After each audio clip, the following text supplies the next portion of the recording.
Hey, everybody. Here we are in the Arts Cafe of the Kelly Writers House, and we have some friends. I see Erica in the little box on the TV. Erica, I'm so sorry you're always in a little box. Hello. I know. And I see Jake, who's sort of popping out of the top of the box. Jake? I'm not sure I understand. Oh, my gosh. That's so metaphysical. I can't stand it. Jake, are you there? Hey, I'm here. You're in your classroom. That's right. Can you pan slightly so we can see that fabulous classroom of yours? There it is. Oh, I was there. It's fun. See Great. those, How are you?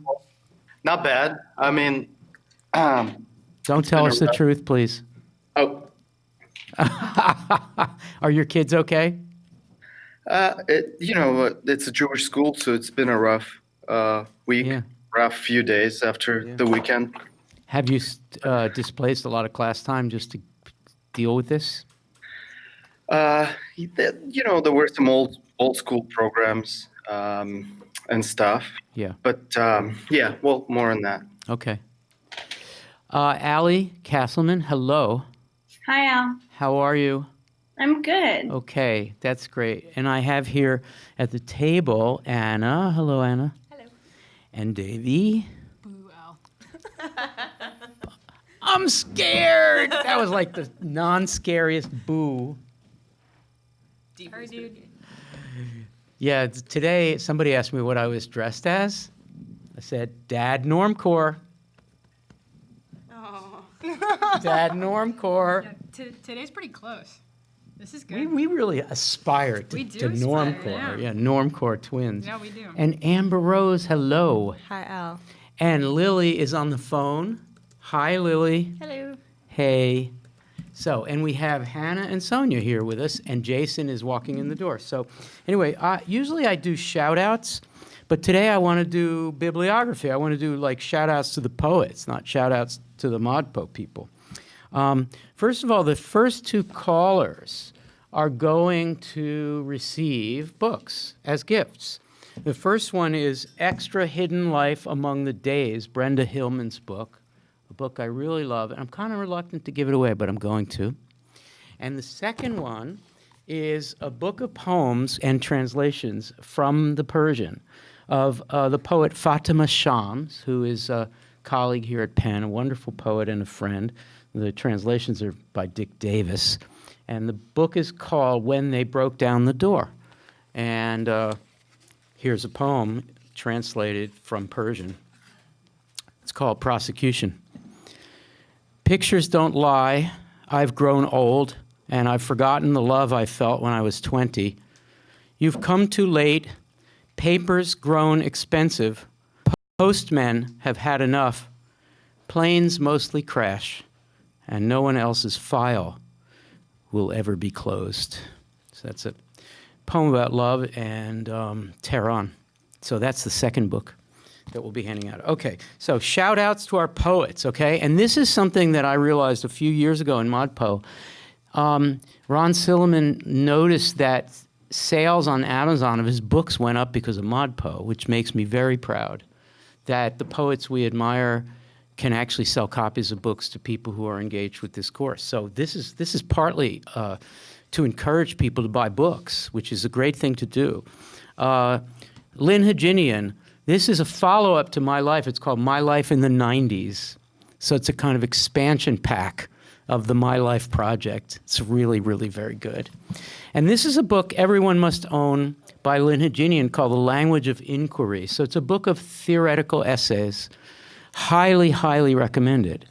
And in this book, she kind of says, and this is relevant to today maybe, to our discussion, she kind of says the following about language poetry and the language poets.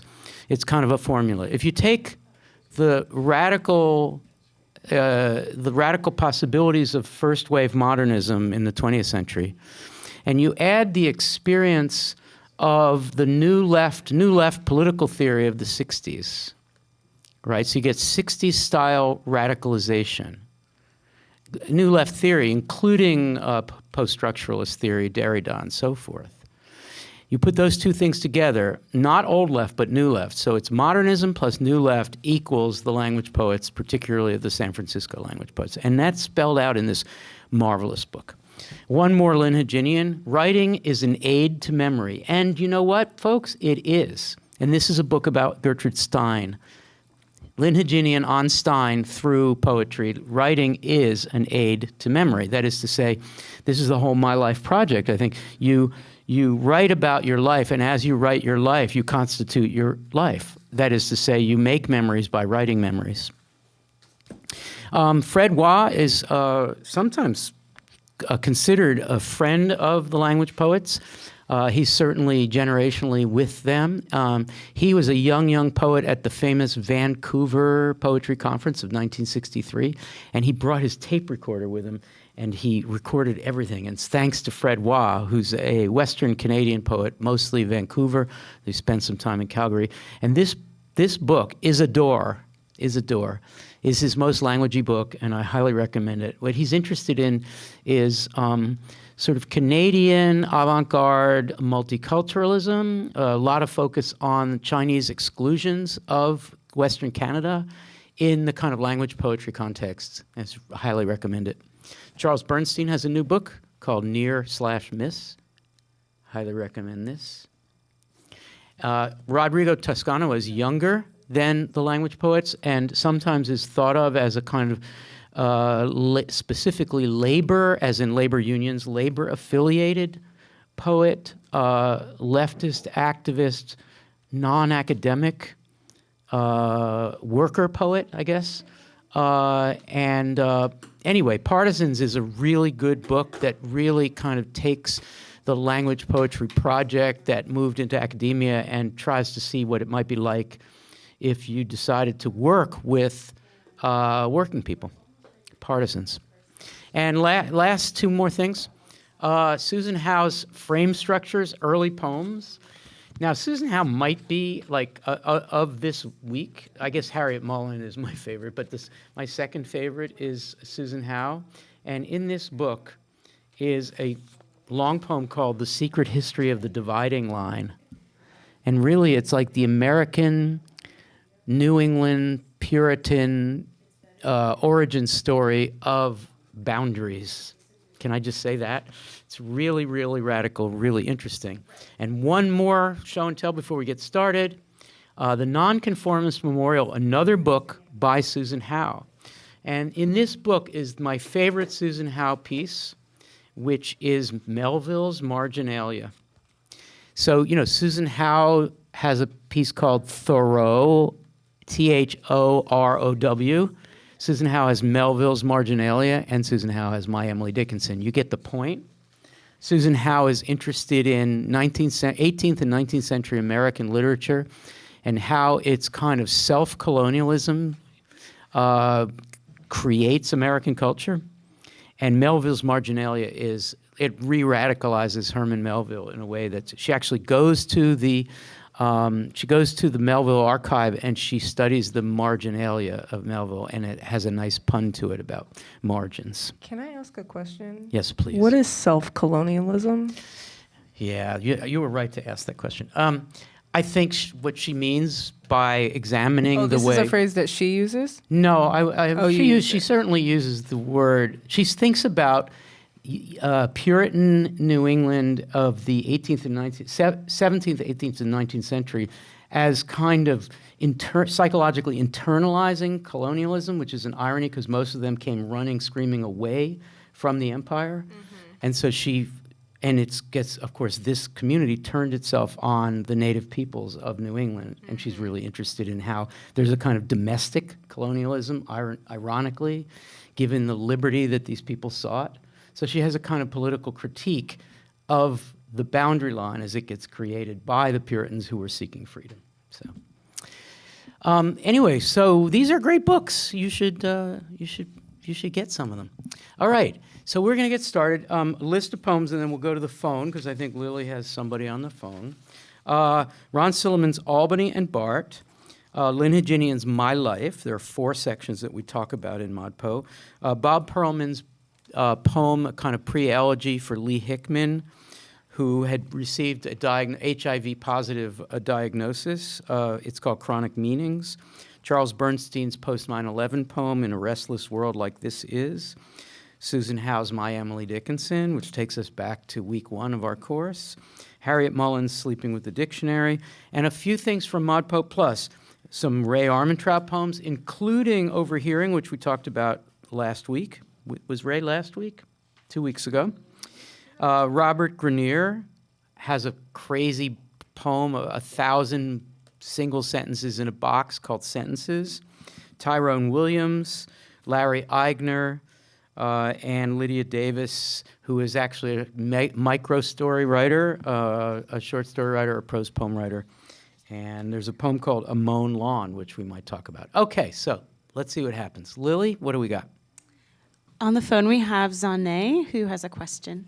Great. It's a Hi, beautiful Sameh. name. Sorry. Yeah, it really is. Sameh, can you hear me? Hi. Hi. Chris is trying to get your volume up. Can you say hello again? Hello. Hi. Hi. How are you? Good. How are you? Fantastic. How is ModPo for you? Are you doing ModPo? Yes, I'm poet from Burma. It's Thai Burma Bora Revolution poet. Fantastic. Great. Do you have a question or a comment for us? I would like to question about the Emily Dickinson poetry. Okay. Yes, please. Yeah, the Emily Dickinson is she is one of the philosophy poetry. Did you just ask if she's a philosophical poet? Yes. Fantastic. I love. Yeah, go ahead.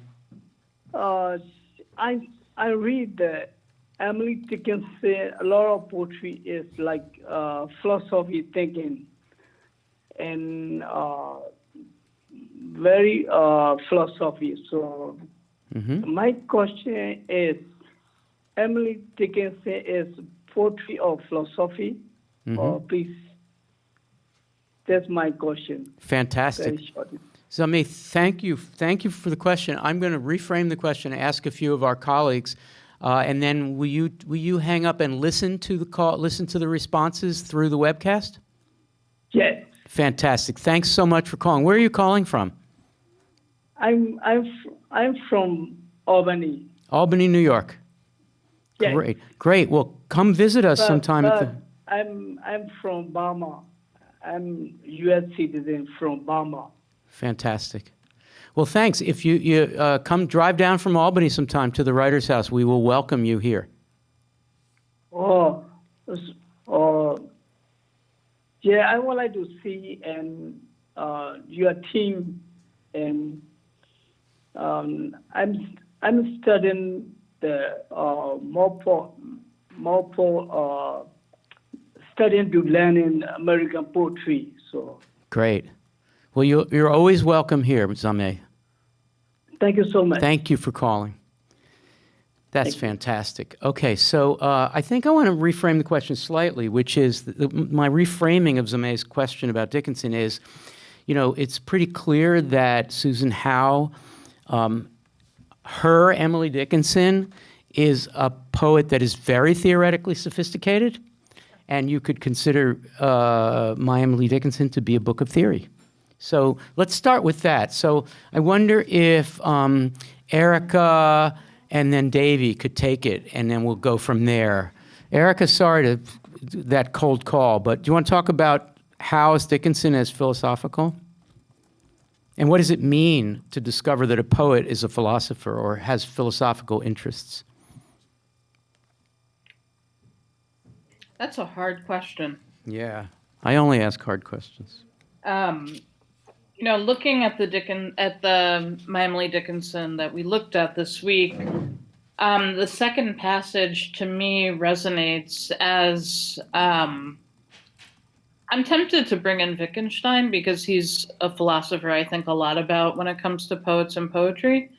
But there's a certain way of talking about Dickinson's poetry and Dickinson that echoes Wittgenstein's idea of language games. Mm-hmm. That's a great idea. We're talking about Ludwig Wittgenstein, and you're talking about the later Wittgenstein of the book called Philosophical Investigations, which is interested in language games. Mm-hmm. That's good. I do like to think of Dickinson as a language game engager, player. Davey, does Dickinson reward us if we think of her as a theorist?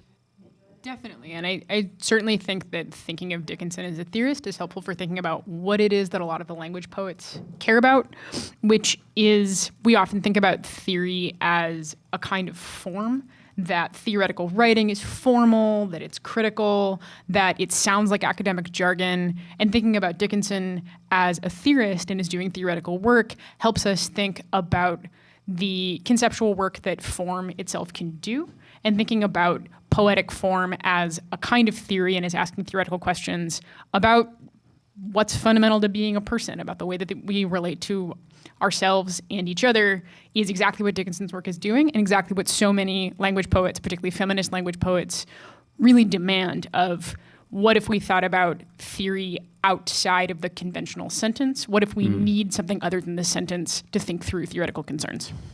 That's a great, you just pivoted really well, Davey. I mean, you do that excellently all the time, but this is a perfect segue to a slightly different version of the question. And I'm going to pose it to Anna and then to Jake. So here's the question. So there was a Dickinson, there was an Emily Dickinson that was apprehended and understood by generations of critics and literary historians and editors.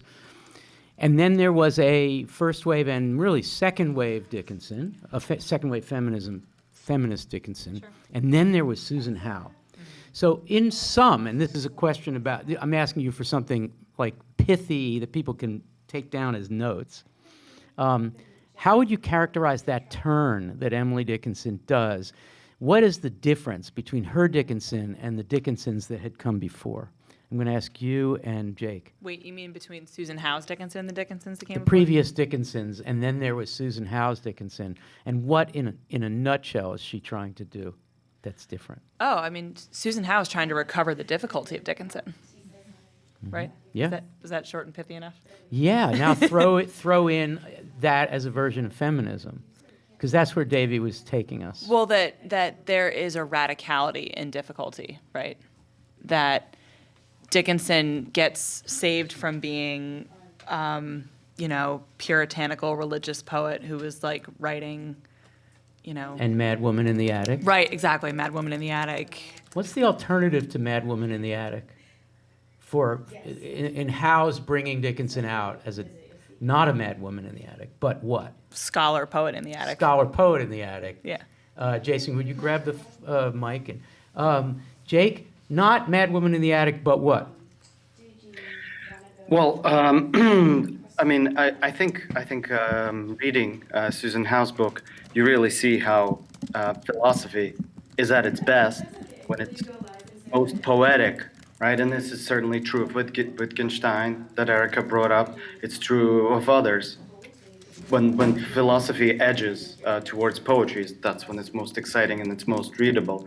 And the way that Susan Howe writes, it is, in a way, literary criticism or philosophy, but it is also pure poetry of her own, right? There are so many quotable lines in that book, so many things you could just like carry with you.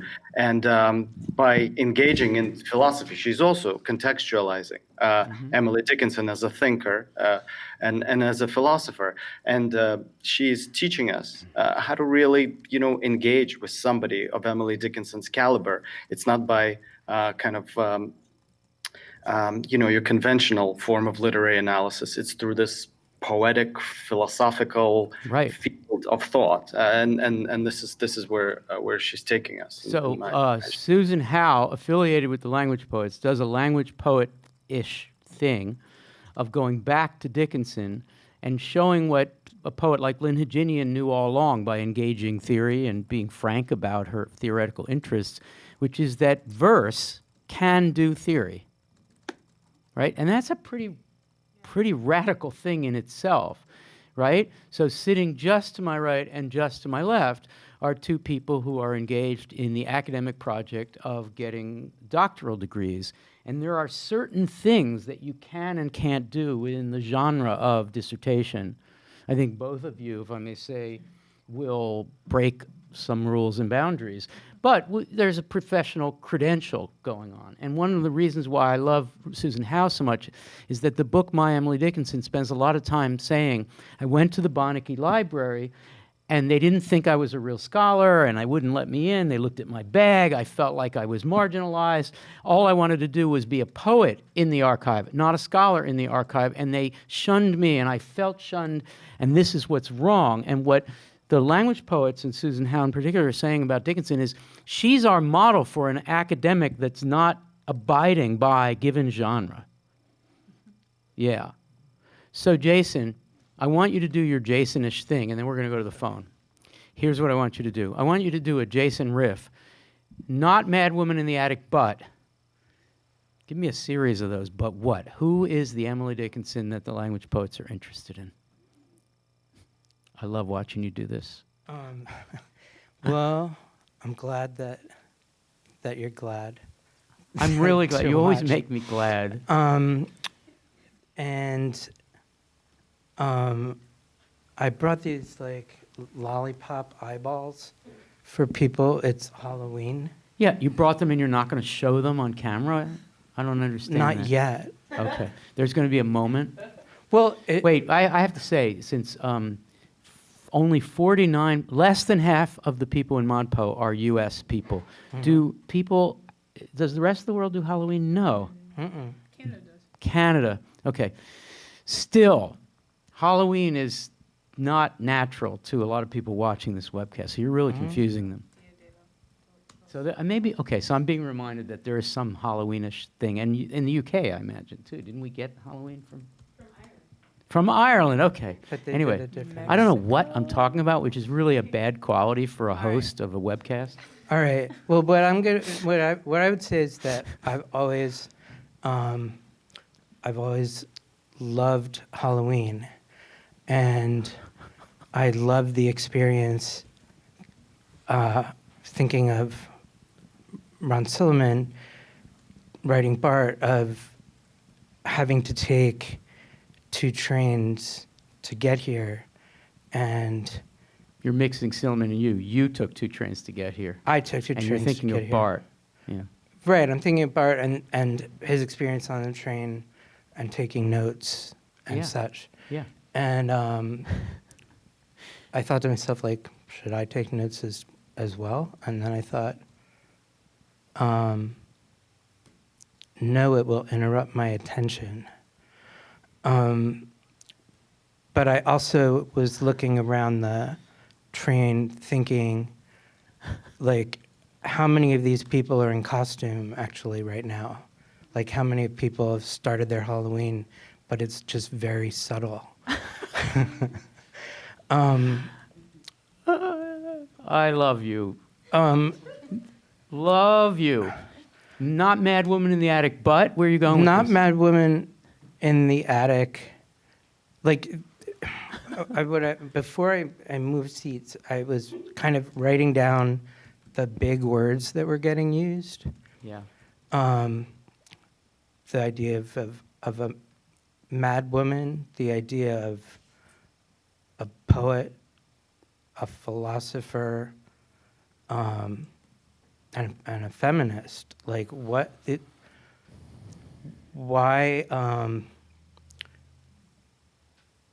To me, those are all words that are in part of the same meaning cloud. Like, I wouldn't ask, like, if someone came trick-or-treating in my house tonight, I wouldn't say, like, okay, you're wearing, like, a kind of old vintage suit. Like, are you a philosopher tonight, or are you a poet? So, I mean,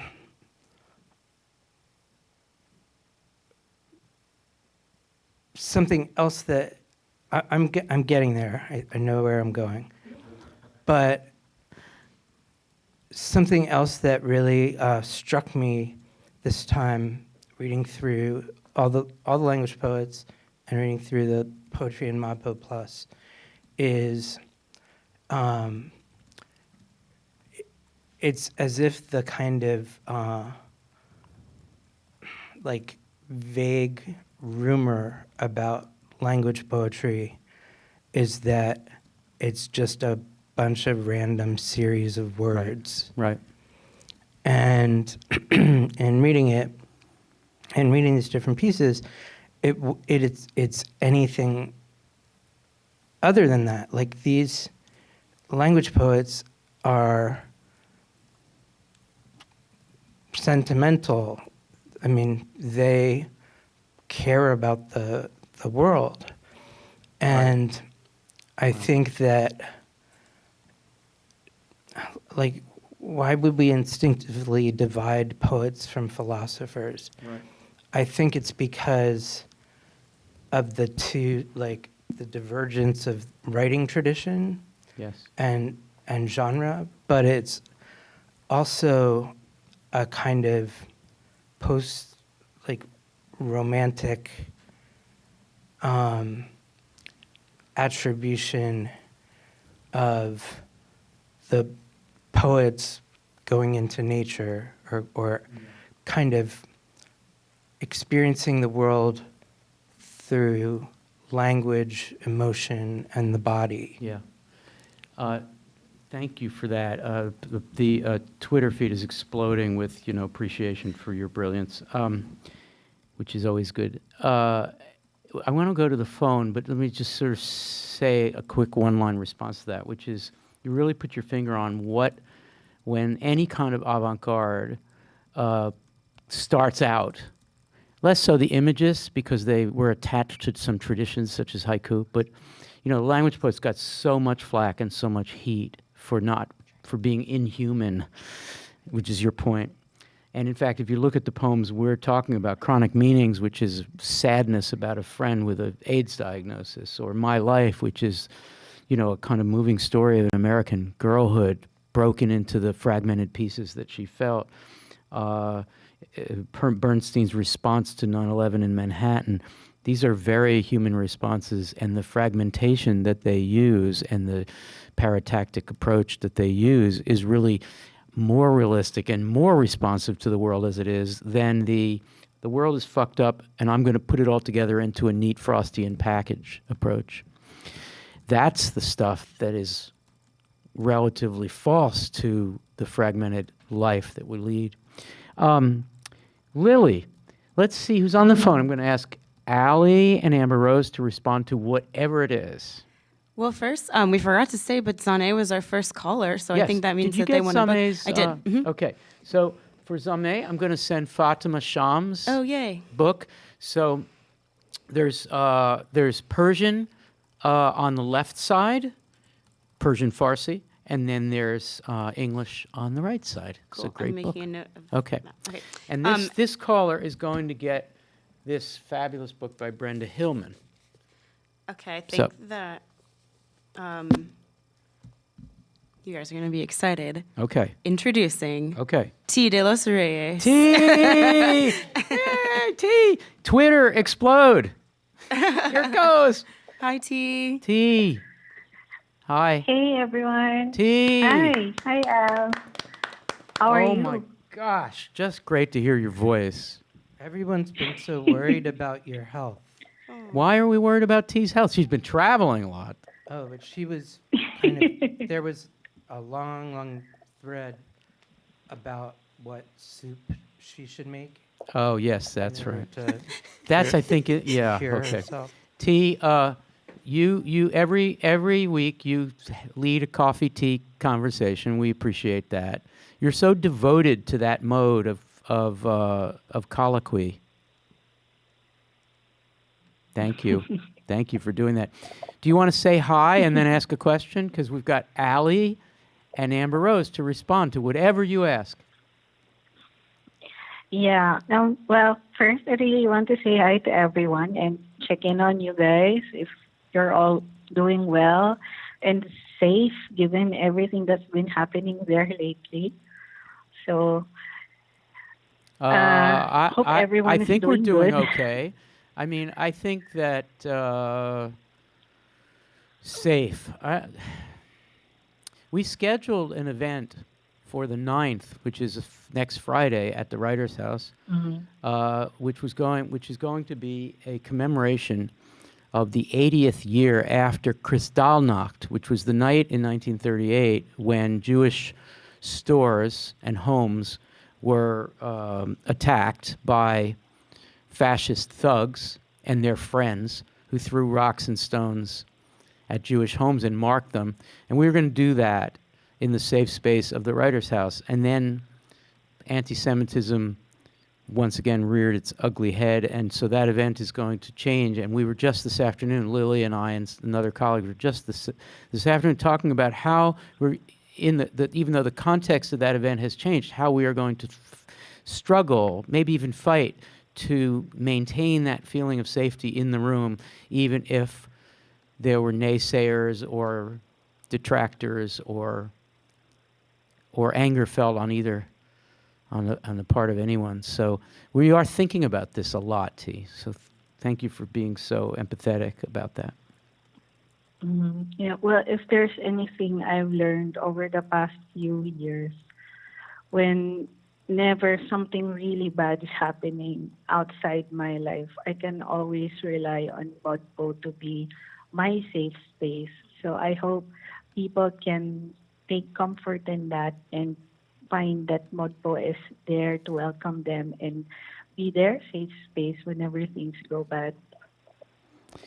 T, friendship is a funny thing because you've known us for 7 years now, and I think all of us here, Lily's like nodding happily, we all think of you as a friend, but we've never met you. The 21st century is an interesting place where that can be possible. I think it's a reason to celebrate. As screwed up as the internet is so thoroughly, this is one of the good things about it, is that we can be friends. Yeah, and 6-7 years ago, I wouldn't have imagined myself to be in this place right now where it's, past 3 in the morning, and I'm talking to you all the way there with the oceans between us. Isn't it amazing?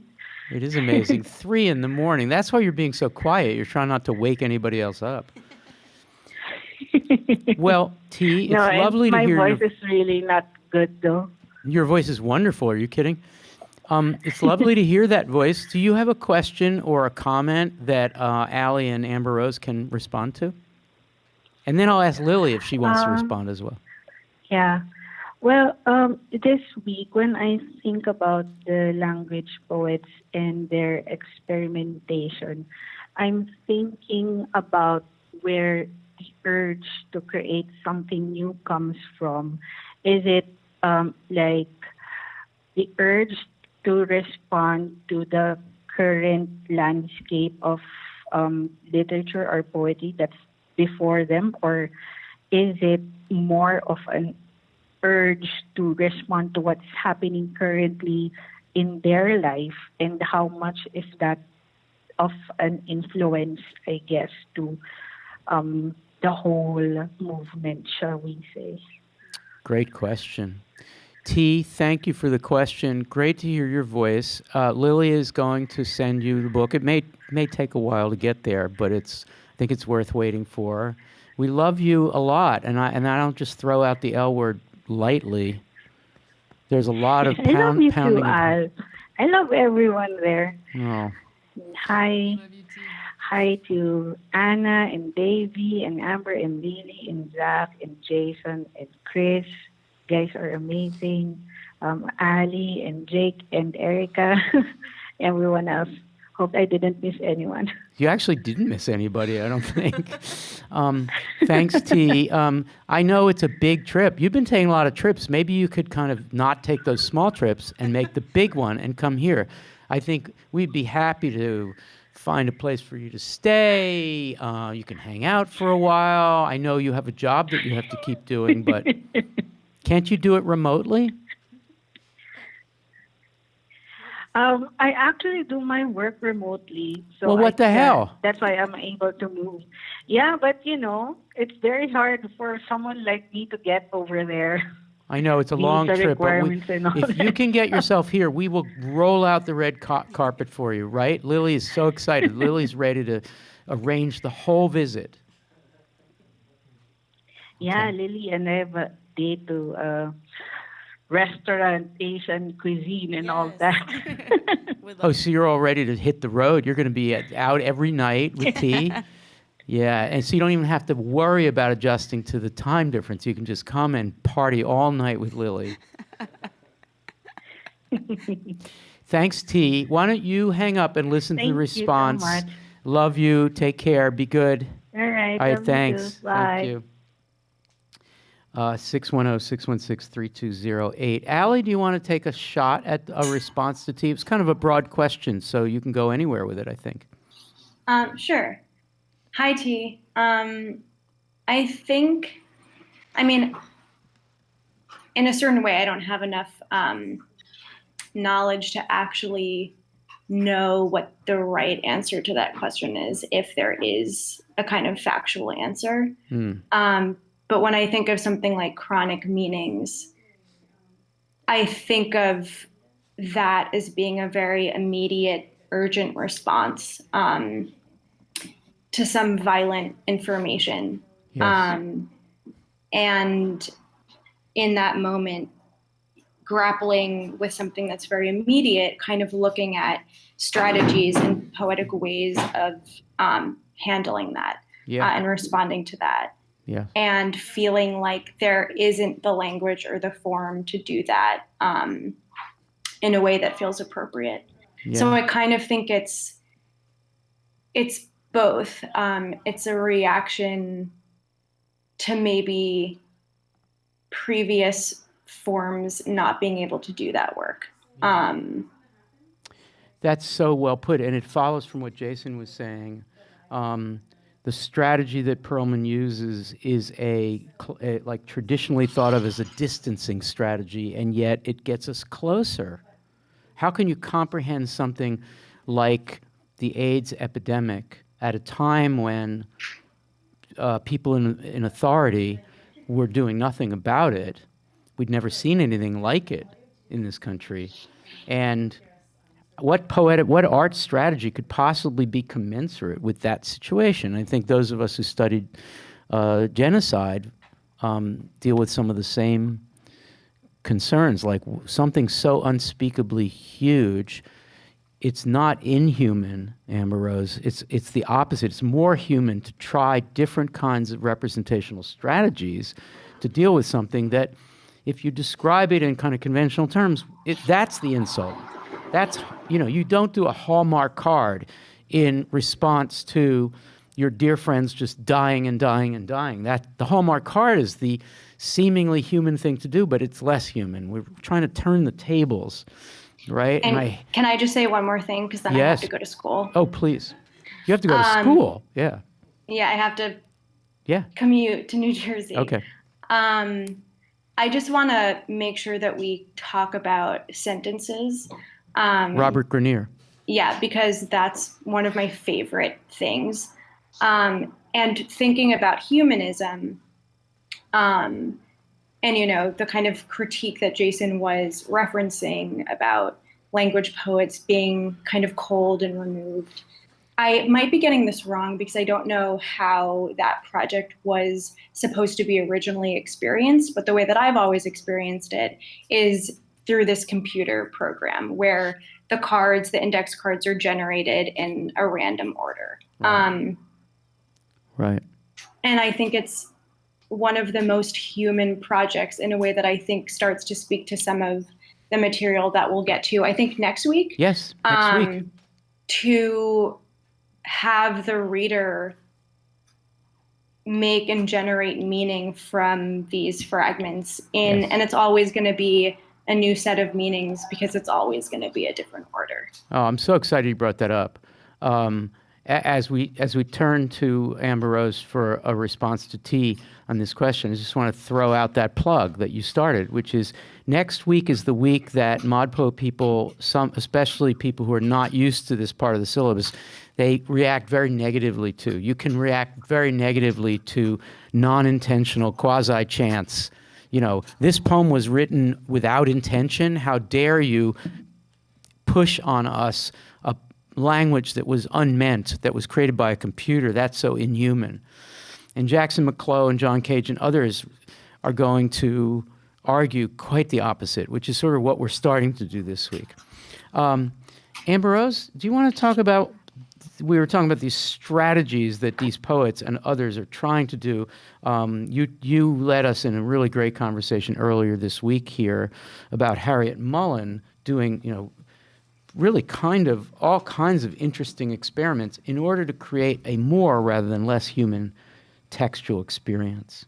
Yeah, something that I was thinking on, which kind of builds on Ali's comment, is the ways in which we talk a lot about language poets and this idea of trying to deconstruct the self, which I don't know if that's really if I feel comfortable describing it that way, but rather I think trying to show the self in a network of relations. And if we think about the kinds of violence, the violence in being able to see someone else suffering or see a group of people suffering and not respond or think of yourself as not related to that, I think that's something that the language poets were really working against. And we talked about this idea of kind of the lyric self, the lyric composed I, and how that's influenced by Enlightenment and this idea that with the sovereign self comes sovereign power. Yes. And so part of what I think is really powerful about what the languages insist on is that we can't get out of relation with one another. There's no way of conceptualizing a sovereign self without thinking about all the selves that contribute to that making. And I think reminding us that relation exists and that it's unbreakable whether we acknowledge it or not contributes to what I think is really radical and powerful about the Language Poets Project. That's really good. That's really, really, really, really good. I mean, it kind of takes us back to Dickinson rereading how rereading Dickinson's "My Life Had Stood at a Loaded Gun." I mean, that's a poem where you have really no idea who's the self, who's the speaker, where, you know, the gender stuff is all. It's just, she just sort of starts over, and while the relationships, in the sense you mean, are a little hard to piece together there, it seems to me the relationships that are in Bob Perlman's Chronic Meanings, to take one example, are, even though it's Bob Perlman writing on behalf of Lee Hickman, he's also inviting, every sentence we have to do the work in every sentence, right? So you get multiple relationships with these two people, with these friends, because you have to be involved in it. You're going to say something more. Yeah, I wanted to say something about, actually, because you brought up Harriet Mullen, and I was thinking about that piece, and you know, the you are a you beyond my. It seems as though she's saying, at a first glance, it could seem as though she's saying, we're separate. My me is over here and your you is over there. Right. But the form of the poem, the repetition of line after line after line, and the way that they're structured in this block is like, even though you and I are separate, you can't get out of this relation. We have to keep working at this relation. Yeah. The repetition of that form forces us to think about the contingency of relation and its unbreakableness, even when you're a you beyond my. Wow. That's a great reading. David, you want to read like 5 or 6 lines from this poem? And then Ambrose, you can say more now that we'll have the text sort of in our ears. Sure, I'll just start. Can you see it? Yep. Okay. You were a ukulele beyond my microphone. You were a Yukon beyond my Micronesia. You were a union beyond my meiosis. You were a unicycle beyond my migration. You were a universe beyond my mitochondria. You were a Eucharist beyond my Miles Davis. So, Ambrose, I guess I'm inviting you to say what you just said now that we've heard that, the way that works. I think a lot of people will understand, given that reading that David just did. What's happening there? Yeah, I mean, in some of these, we can see relationships a little clearer, and in others we can't. But even taking that first line, "You are a ukulele beyond my microphone," that to me is thinking about like, okay, if the ukulele and the microphone are two separate things, but the song is when the microphone and the music come together. Or even You just did a really nice close reading of that, right? even universe and mitochondria, like a mitochondria, I'm pretty sure is one of the smallest cells. So thinking about Mitochondria is the powerhouse of the cell. oh, someone passed 6th grade No, or watch science. Star Wars, Biology. or watch Star Wars.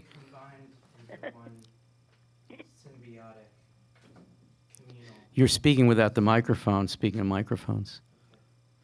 Can we get a close reading on the word mitochondria?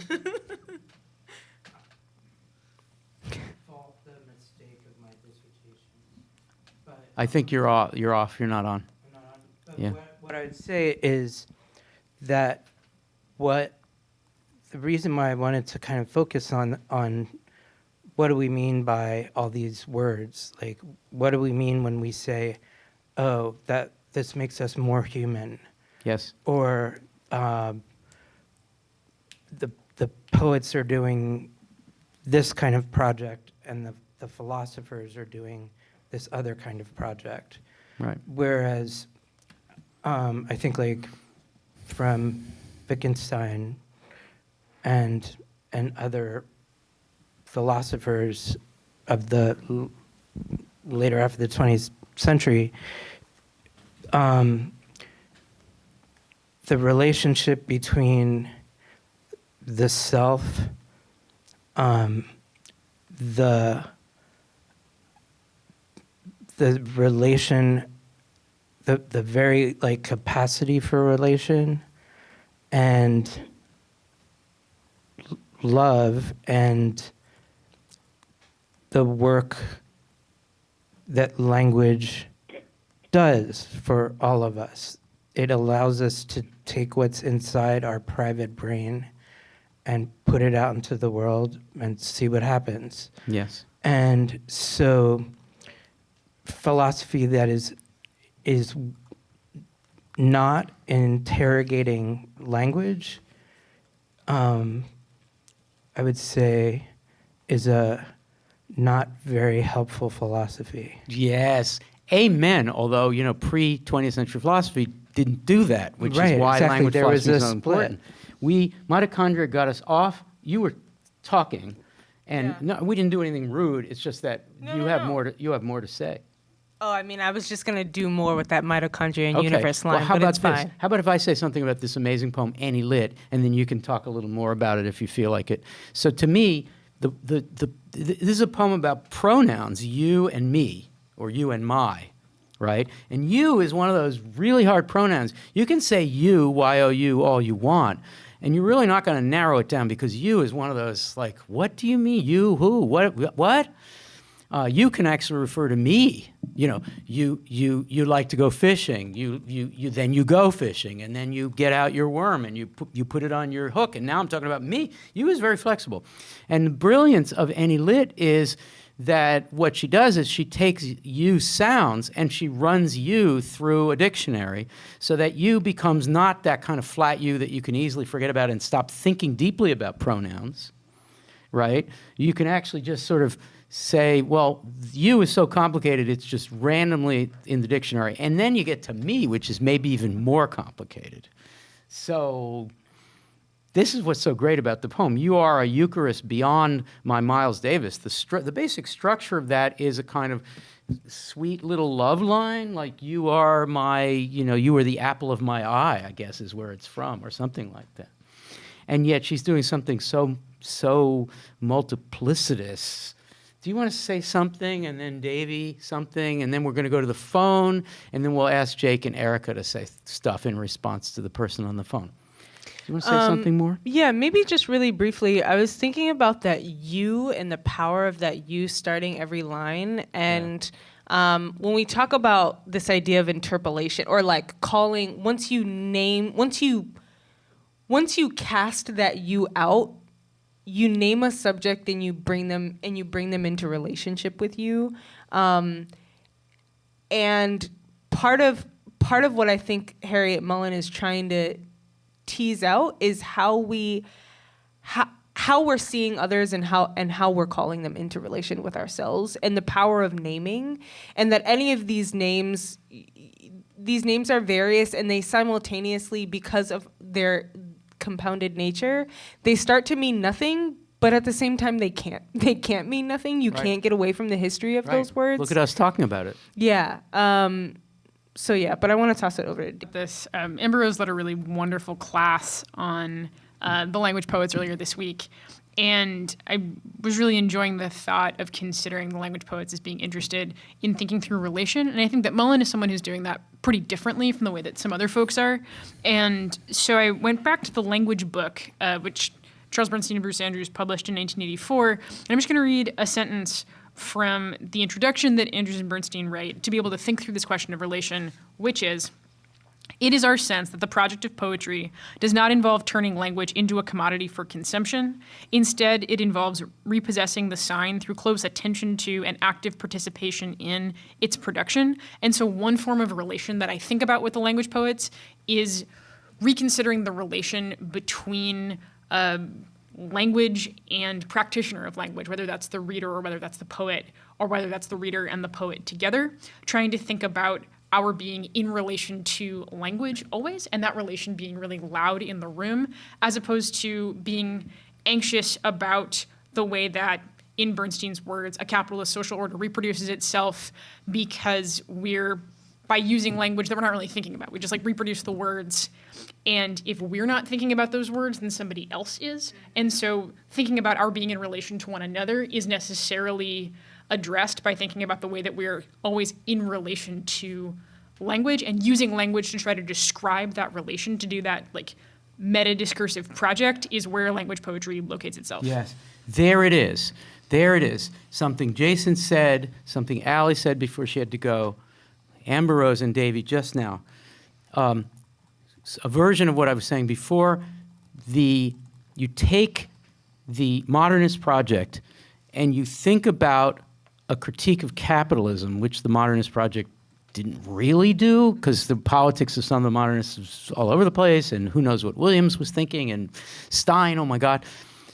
You add to this kind of language-focused philosophy, which is another way of talking about the new left theory of the 60s. And you get this generation of people who came of age in the 60s and who start to formulate in the early 70s this kind of language focus, a linguistic critique of capitalism, if you put it in some.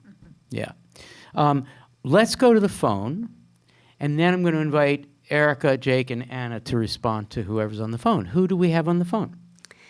This is Benita calling from New Zealand. Benita Cape. You got through. Yeah. Benita.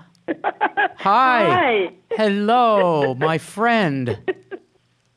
You're calling from... Hi, everyone. It's great to speak to you. Oh, my goodness. Now, you're in Gisborne, which I'm looking at a map. There are towns that are further east. There are a few towns. No. No?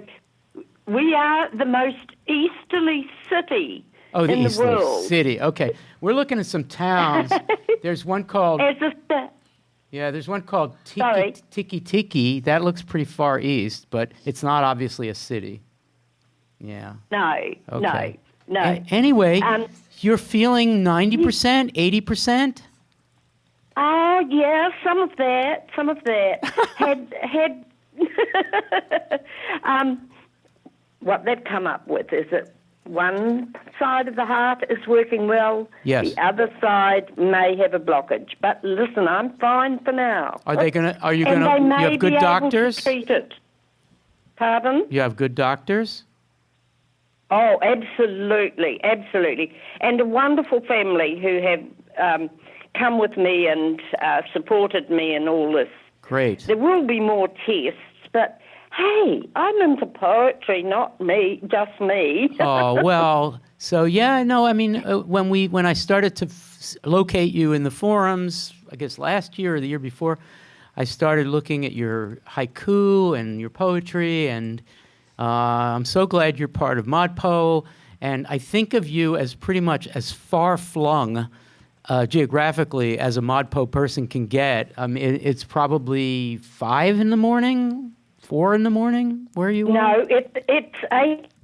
It's about 8:30. You're so far east that it's a decent hour, because T is in Manila, and it's in the middle of the night for her, but you're that far east. Wow. Yeah. We are 17 hours ahead of you.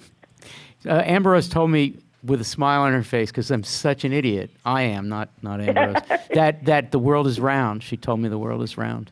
That's right. And Benita, this kind of connection makes the world go round. Let me quote you, before you ask your question, let me quote you what T wrote after her conversation with us. One of the greatest pleasures in my life at this point in time is being able to connect with the people who built ModPo Pen and talking to them, asking if they're okay and safe, and being lucky enough to call them friends. Hashtag ModPo Live.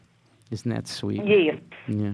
It is. And I'll confess something. Okay, When I confess. got through and was connected and heard your wonderful discussion there before I came on, Yes. I was in tears. I thought, what a luxury. And yet it is not a luxury. It's what our lives have become. Yes, I get it. That's great.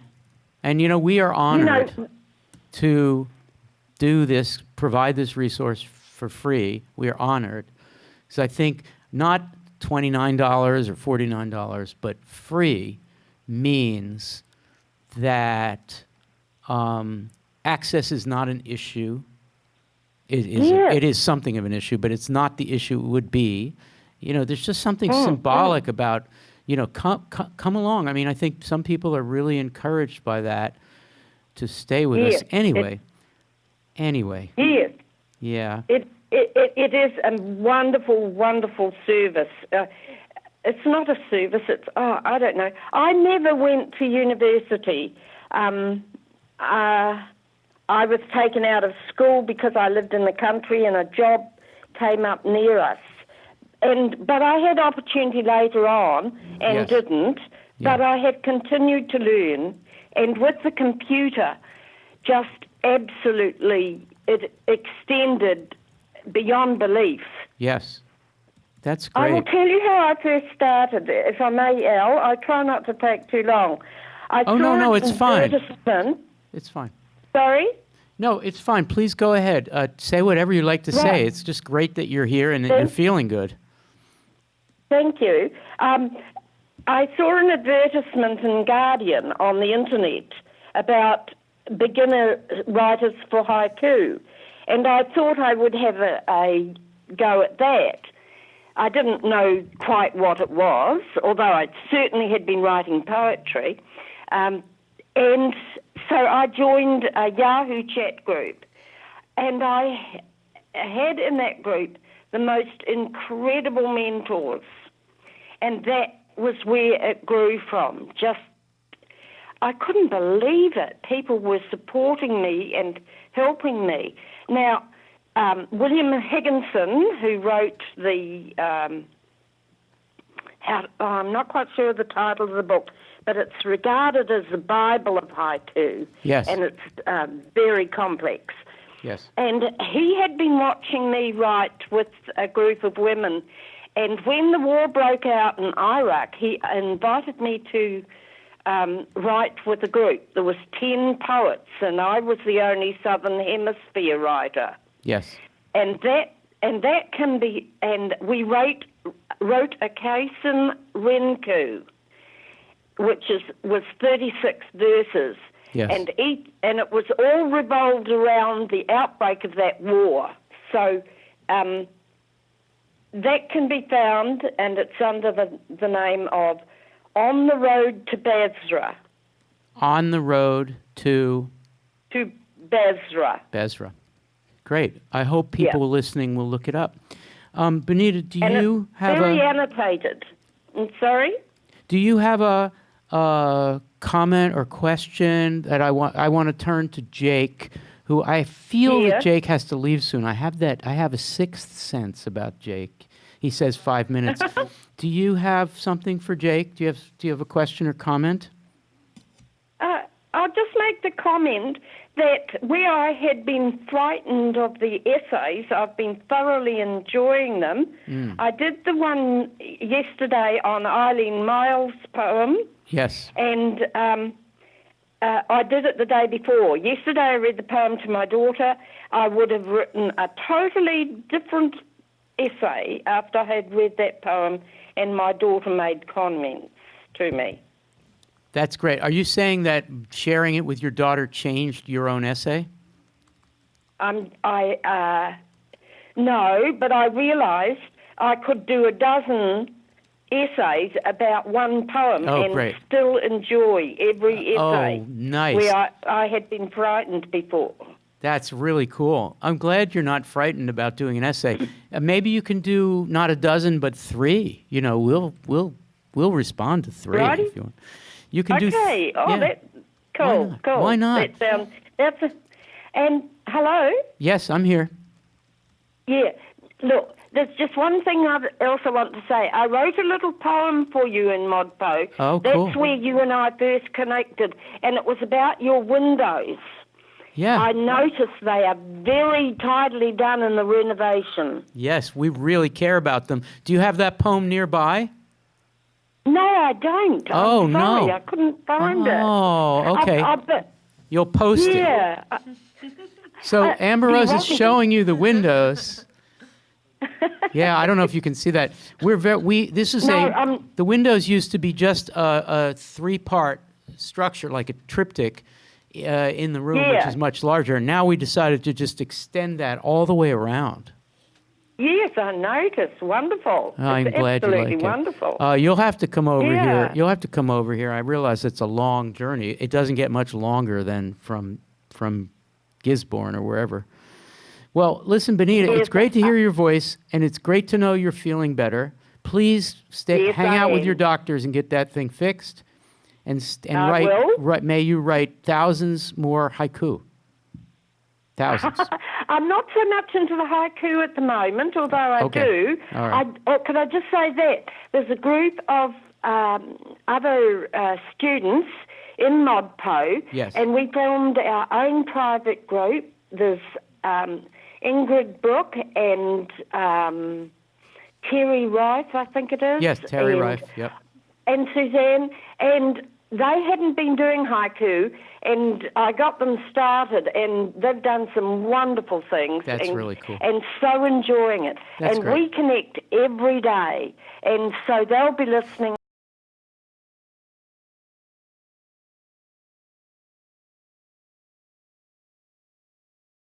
Glad you got through. Be well. Stay well. Yeah. All right. Take care. Thanks, Al. All right. Thank you so much. Bye-bye. Bye. Jake, you have to go. I give you a freebie. Tell me what's on your mind, either in response to what Benita said or anything that we've said previously. Wow, that's a lot. Well, maybe I'll just share something that has been on my mind. I was prepared to, teach language poets this week, and I was going to look at certain poems. I haven't taught Perlman's chronic meanings before, but after the weekend, I felt like I needed to pick something, some kind of context for this class, some way of, addressing the thing that happened. Yes.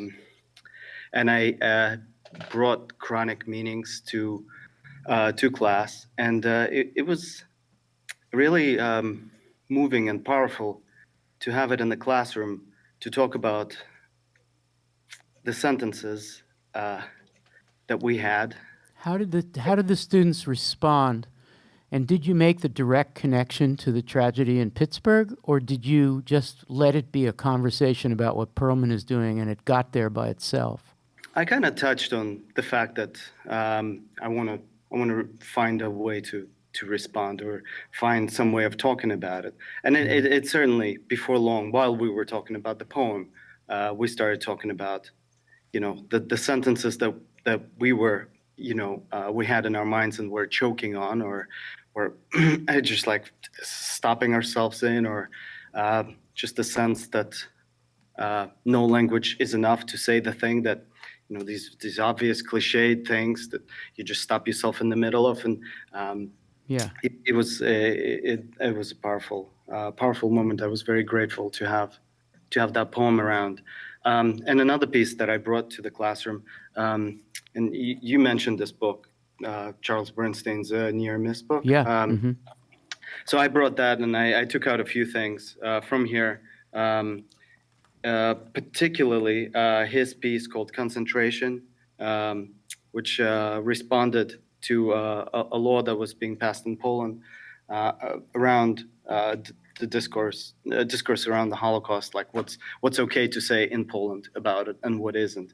And it's kind of like an amazing take on an investigation of language, essentially what David was referring to as a production of language. So Bernstein was, in that piece, he's dealing with how language around, what Polish government says is okay to say, is not to say, how it is being produced, and just like gathering it all for an investigation. It was powerful. I have a question for you, Jake, and then I know you have to go, so I'm going to ask Erica to pick up a second response to this question, and then Anna. So there's a lot of, in the popular discourse, there's a lot of ethically charged discussion about the badness, sorry for that word, of silence, right? And it's true. I mean, it's not a dumb thing to say. It's a good thing to say, but there are problems with it. And it's something like this. Whatever it is, I think one of the rabbis in Pittsburgh said this, whatever it is that we need to fight, it's one, yes, we need to fight hatred. We need to fight racist hatred. But we also need to fight silence. We can't be silent in response. Then you have something like some of the strategies of Harriet Mullen, and here in Perlman's Chronic Meaning, you have deliberate silence.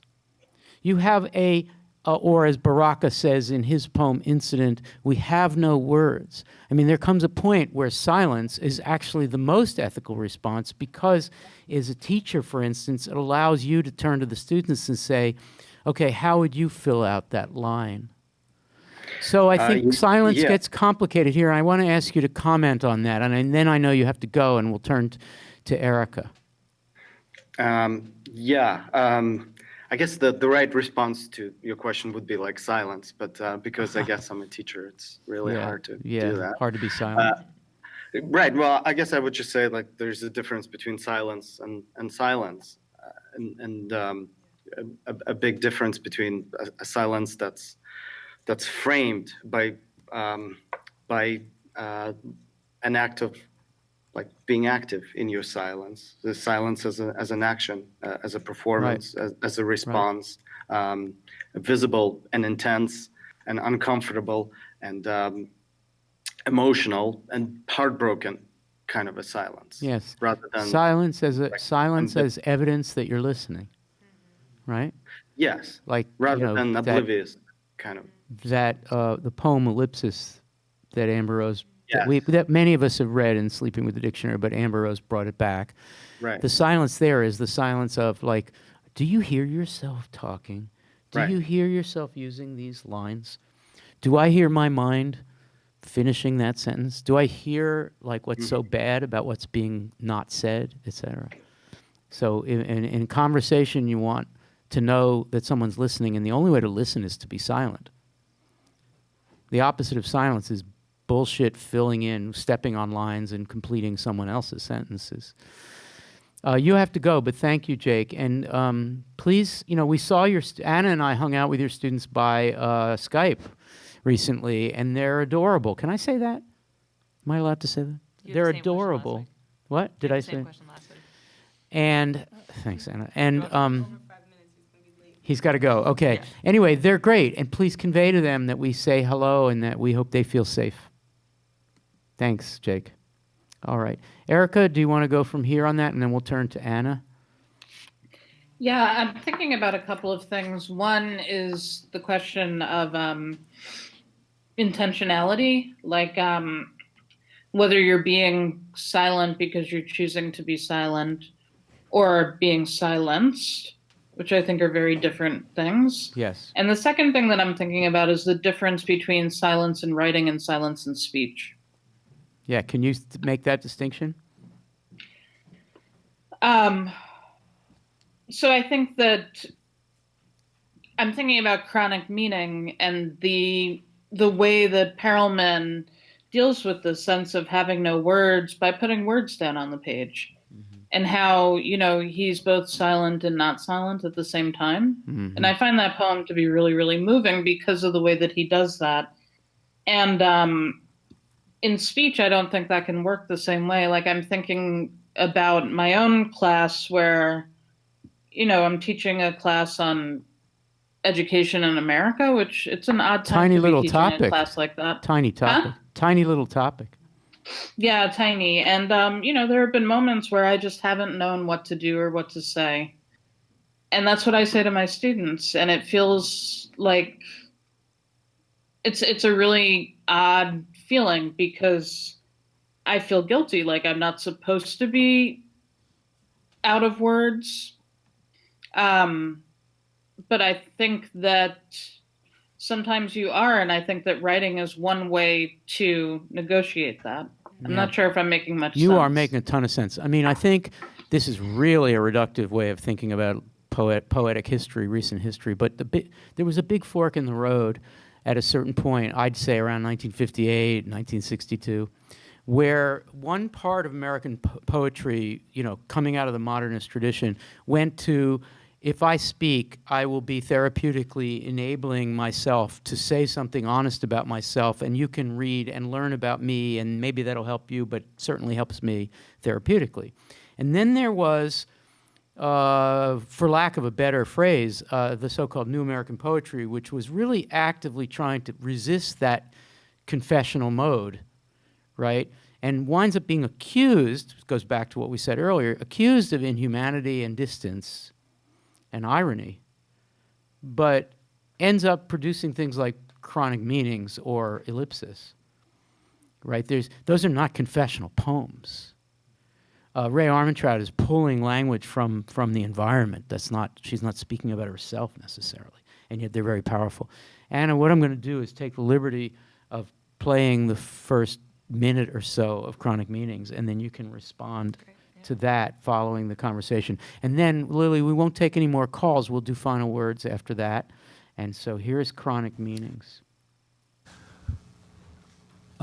This has been published outside this book, Chronic Meanings has. And there was a note that... So that was his commentary on chronic meanings, and so I picked up the wrong thing. So here it is. That's okay. I make mistakes once in a while. Yeah, it's okay. Always nice. It's okay.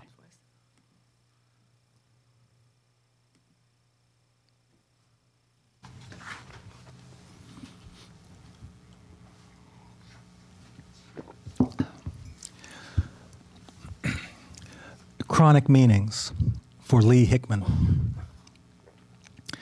The single fact is matter. 5 words can say only. Black sky at night, reasonably. I am the irrational residue. Blown up chain link fence. Next morning stronger than ever. Midnight, the pain is almost... The train seems practically expressive. A story familiar as a society has broken into bands. The 19th century was sure characters in the withering capital. The heroic figure straddled the clouds, enveloped the tallest, tens of thousands of drops. The monster struggled with Milton. On our wedding night, the sorrow burned deeper than. Grimly, I pursued what violence... A trap. Hannah? I just find this poem so moving. But one thing that came up in the forums this week that I thought that made me consider this poem in a way that I hadn't before was I suppose because I've always considered this poem in the ways that it expresses the abrupt loss of life, right? The way that life Discontinuity. is right. Being cut off. In the ways that the only 5 words per line, and there's clearly a sort of a second half to each one of these sentences in many cases. But someone in the forums wrote that the poem, in a way, is just as much about life as it is about death, because there is still a speaker, or many speakers probably, right? And the fact that there are speakers and the fact that there are sentences that are spoken, even if they are cut off, means something. Yeah. And that made me consider this poem, especially given what's happened this week and this year and the last couple of years in, human history, in a way that I hadn't before. It made me feel newly attentive to the sentences and not just to what might have been had they been finished. I think you can hold both of those equally when you read that poem. And even when you can complete the sentence in your head, it's better than his having done it for you. Even Sure. when you can do it pretty definitively. Sure. Midnight, the pain is almost... I really think that word probably was unbearable. Mm-hmm. But I had to bear unbearability there, just a little bit, Yeah. right? In putting that word out. So, poetry can be that powerful. That's an empathetic thing.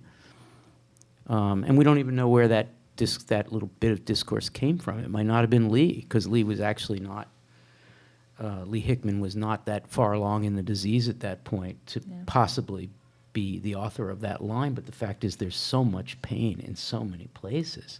Certainly. All right, so let's do final words. Let's go all the way around, and everybody can say anything. I think, is Erica still there? Erica, are you still there? Great, okay. So let's go all the way around. Ambrose, do you want to start final thoughts on any of this? And then after that, we'll do Erica. Being in the world is hard. Be patient with yourself and with others.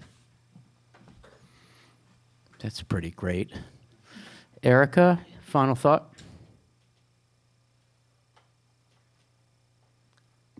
Oh, she just experienced the cutoff. I'm sorry. You'll have to do it again because you just cut off. Sorry. That's okay. I said that I would just second what Amber Rose just beautifully said. Okay. Fantastic. Davey?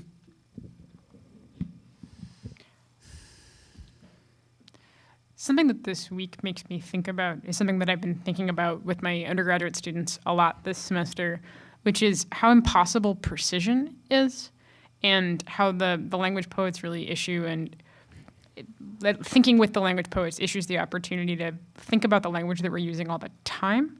And that's something that I invite folks to do, and that's something that I want to do this week, which is to just think about what are the sentences that you produce in writing, in texts, in tweets to other people, and what about those words makes them right, and what about those words can't quite be right? What about that rightness is just like a thing you're always reaching for in using language?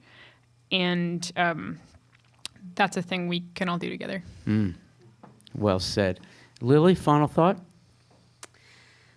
Yeah, I guess I'm just thinking about bringing back to T's question of is it something about your life that motivates you to write, or about reflecting the circumstances in the world that makes you want to write? And I think it's a great question to ask about the language poets, because we see a lot of poets using language that's found around them as this isn't just a phrase that was said to me a lot when I was a little girl. It's now pretty is as pretty does has now, for better or for worse, become part of who I am, my I. As that's a line from Lynn Higinian's My Life. And so I've been thinking a lot about how you could take that practice further in 2018 some way. maybe I don't really want to recycle like hateful language that is constantly around me, but what practice in writing could you do to like take some of that and break it apart maybe?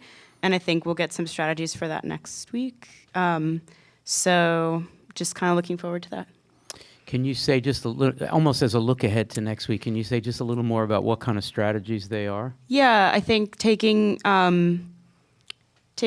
more of your, even more of your sort of like lyric agency of composition, or of what gets put in whole to the poem or what gets fractured, relying more on programmed randomness or procedural, I'm like popping a lot of P's, sorry, procedural notions. So just like how do you apply a little bit of the chaos and randomness to your work in an intentional way to make something beautiful, maybe resisting the chaos that's outside of your work that's really ugly. Yeah. And, I think some of the, one thing that's going to happen next week is very, very kind of basic self-analysis, self-improvement, which is get out of yourself for just a little bit. Find a mechanism that allows you to use language as if it weren't yours. I mean, Bernadette Mayer, you don't have to do a computer-generated thing that Jackson McClough does. You can just do with some of Bernadette's experiments where, like, look in the mirror and talk and try not to talk as if you are you. In other words, don't be so much yourself. Be someone else. See what that feels like, and use language that way. It's a pretty cool strategy. Anna, then Jason. I was going to read the last stanza of Chronic Meanings. Come what may, it can't. There are a number of, but there is only one. That's why I want to. That's why I want to what? How do you fill that one in when you do? That's why I want to write some poems. Yeah. That's why I want to write. That's why I want to be a poet. Jason, final thought? There's a kind of amazing documentary called Silver Lake Life. You have to do the mic. Yeah, it's funny thing to forget that. Chris is freaking out back there. Put the mic. My language is just what makes me me. So if it doesn't matter. Anyway, I could go on forever about the relationship between language and the self and the emotional charge of language as the primary means through which, as young children, we learn to move through the world.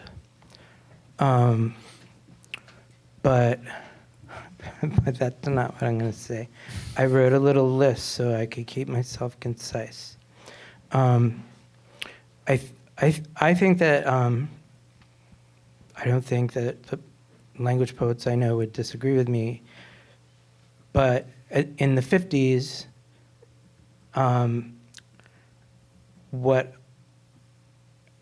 we can look for this. It's kind of media theory that when language approaches a point where technology spreads it in a different way,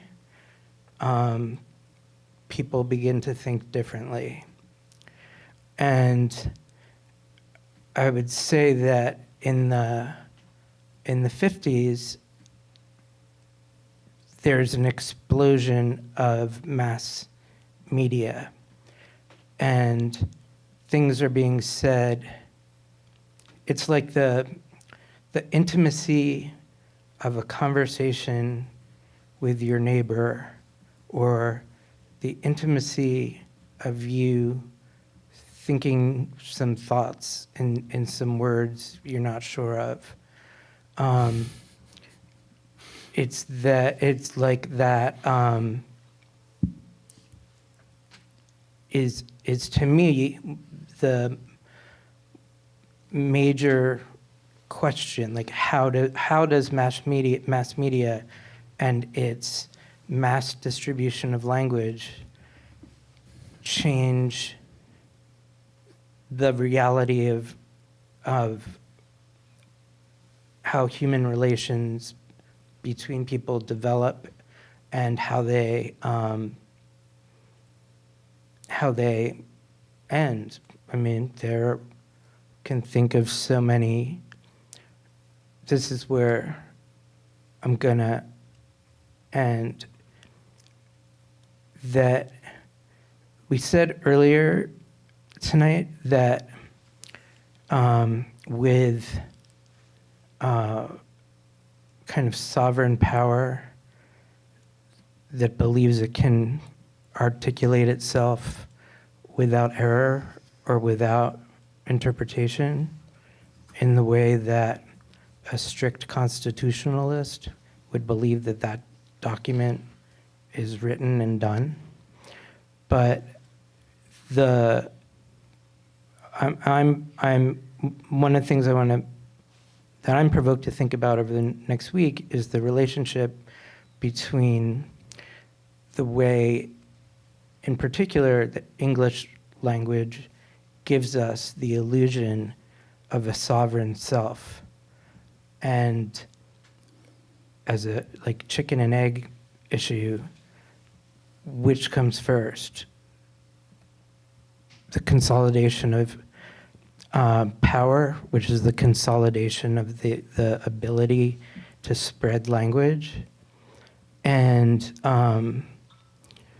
the very emergence of a selves that are no longer in deep language communities.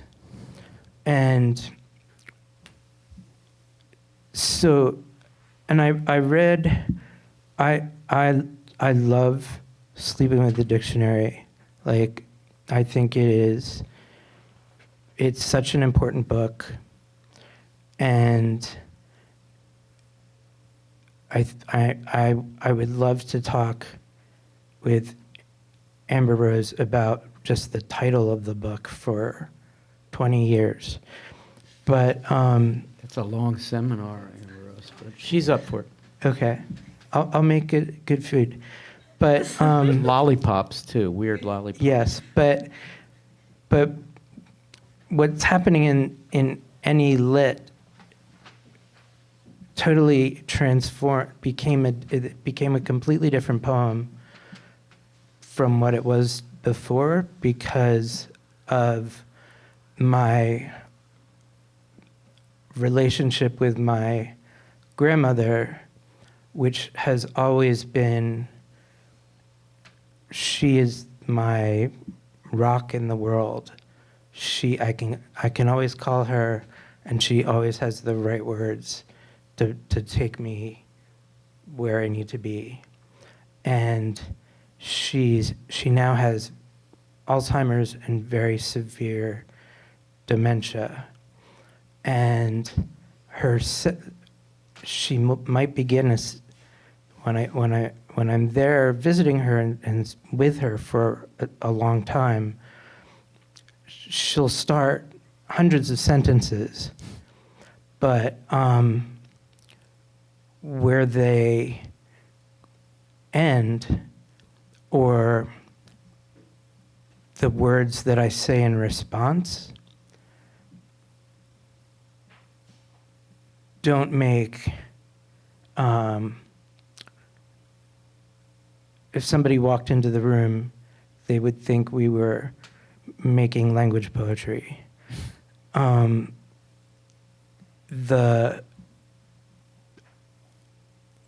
The repetition of the you and the my forces us, like, it's like radical metaphor in which here we are together, and although we can have conversations, the distance between our minds is infinite. And the true infinite, like, I treasure my incoherent conversations with my grandmother. Like, I treasure her thinking I'm like her friend from the town she grew up in that she hated. Just to be there and to hear the language that is available to her and to be able to lavish her in response with more language is a radical intimacy. And my terror, and I've tried many times to like record her telling stories or to have her write down all her recipes or to tell me the story about the man who was a ghost who would keep floating down the river, like up to his waist, and all of those, her experience, which is stored in her mind with the available language. Like even now she switches back and forth between Italian and English. And neither of them really make any sense, but we're all going to reach a point where it's like we talk about language as this endless flowing ocean of stuff, but language is composed by those who are fortunate enough to be alive for a little while to kind of create themselves out of their relationship with language. Mm-hmm. I'm sorry, I went on for a very long time. Well, form follows content. I mean, that was really important what you said. Thank you, Jason. My final word is really a shout out to the ModPo people. I've spent, like I think most of the people sitting around here today, spent the last few days trying to, I've been obsessed with podcasts which purport to analyze why social media and the internet generally, why it can be such a cruel place and why it can instigate and foment such hatreds and why it encourages, why it seems to encourage really, really hateful people who, let's hope, are in a vast minority to be able to come forward. Trying to get my head around that problem, which we all spent a lot of time thinking about. And then I happened to click on an analytics link that I get as instructor of ModPo, and thinking about ModPo, thinking about all those people, tens of thousands of people who don't do this to each other, who really don't do this to each other. Who are they? A week doesn't pass where I don't get some researcher who approaches me and says, we'd like to understand why ModPo is successful. Can we do research? And usually I say no. But what they want to do is they want to know how many people complete the course, how many people take the quizzes, how many people watch the videos. And my response is, that's not the way this thing works. It works a lot like a real community or a family where people, they sign on for a long ride. I mean, your family life or your community, you sign on and you stay. And if you have a bad year or a bad couple of months, you don't do so well, but you come back. So I looked at the stats, and it's just, I'm just going to end by reporting on the stats. It's just, I'm honored and overwhelmed that we're hosting this.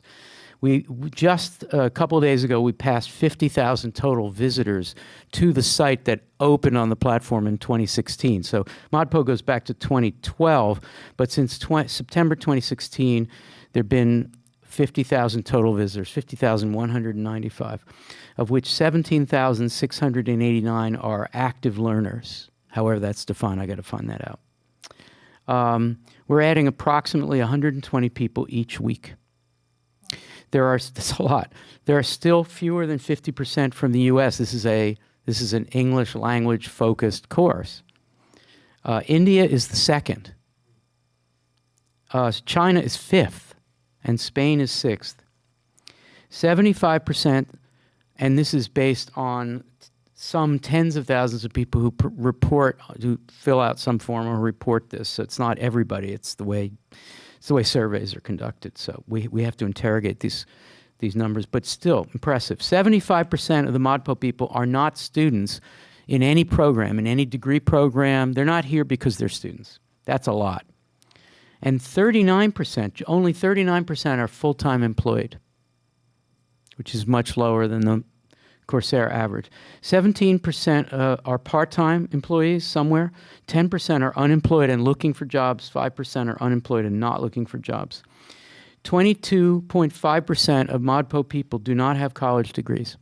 This is really hard poetry, and this just proves what all of us idealize about the genuine accessibility of the work. You don't have to be a college student to really grok this supposedly difficult work. You just have to be here. 22.5% do not have college degrees. 2.1% have a high school only. 11% have some college but no degree. Only 5.9% have professional school degrees, which is way below the Coursera average. 14.2% are 65 and older, compared with the Coursera average of less than 1%. 14.2% are 65. So ModPo is much older on average. We also have young people. Coursera is still not allowing people to report anything other than the binarism or of identify as woman, identify as man. Those who don't answer the question are 1%, but we have to get Coursera to ask the question better. But when people are given that option, 67% identify as woman. The Coursera average is 38%. So more women than the average Coursera, 32% men. It seems to me that I don't know who we all are. I can't put my finger on it. These stats barely scratch the surface, but this is intergenerational, global, and most of all, kind people. I mean, maybe the people who call in are kind of skewed over to the kind side, but I think not. I think they're the ModPo people. So thank you everybody who's watching, and for being so kind and for putting the lie to the assumption that a lot of people make, which is that interactive media, online media, are going to bring out the trolls inevitably. Anna, thank you. Davey, thank you. Thanks, Al. Amber Rose, Thanks, thank you so much. Erica, are you still there? No. She isn't. Okay, so Erica, Allie, Jake, Lily, thank you so much. Jason, you're the best. Thank you so much. Chris and Zach, snaps for Chris and Zach. We really appreciate all the work that you do.